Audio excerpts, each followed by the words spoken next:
My top 5 books of 2025. This is The Year of Magical Thinking by Joan Didion. I've seen people recommend this book as a self-help book. It is not a self-help book. Repeat after me. The Year of Magical Thinking, not a self-help book.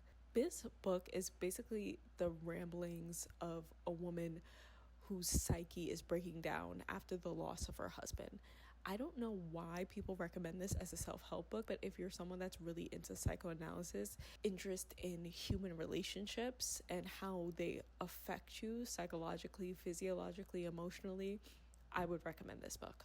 The next book I have is No Longer Human by Osamu Dazai. I hope I'm saying that correctly. This is a Japanese writer. I love this book. This book is, I would say, a lot of people who have experienced some sort of mental health conditions, I think you would really, really empathize a lot with this main character. He is a man in his 20s who's just kind of trying to figure out life, but can't seem to get it right because he has disconnect from the concepts of reality that we are expected to go through as people in their 20s going into adulthood. He kind of doesn't understand the whole concept of a life path, and he questions a lot why people do the things they do, and he questions whether or not he's being authentic to himself when he makes real choices. And there's a lot of love, a lot of loss, there's a lot of confusion that the writer manages to make understandable. I would recommend it if you're someone who is struggling in those ways.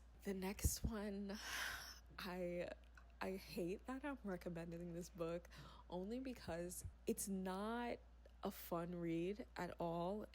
I honestly wouldn't be reading this if I wasn't actively going through therapy right now. I read it with my therapist and we talk about it chapter by chapter. I recommend you reading it like that rather than just reading it straight through on your own.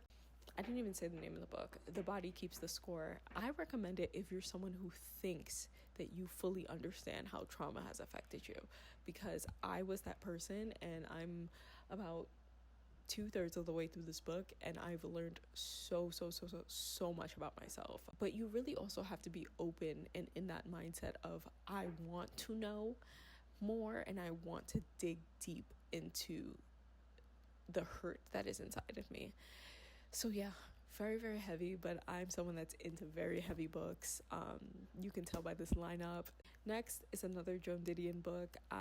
Like I said, Joan Didion is my favorite author, at least my favorite author of right now. She's been my favorite author the past couple of years. Her books just speak to me in a way that other authors haven't really spoken to me. I've read some really great authors, of course, going through my schooling and everything, but Joan Didion is someone I relate to the way she thinks and the way she sees the world and the way she communicates. The White Album is about the social movements of the 60s and 70s, but it's through the lens of Joan's life and what life was like for her during those movements. It's really interesting as someone who has not lived through the 60s and 70s to see what like real life was like for people at that time, rather than, looking at through the lens of these huge movements that have changed the landscape of political and social equity today. And the last book I have is yet another Joan Didion book. I love Joan Didion. I really recommend her. If you're someone that's actually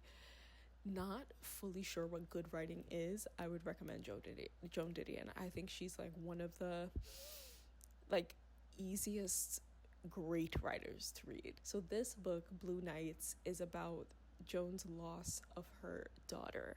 She talks in super detail about her experience and kind of piecing together her life and her daughter's life and trying to make sense of everything, of things that don't make sense. So yeah, those are my top 5 books. Let me know what you guys think of them. Bye.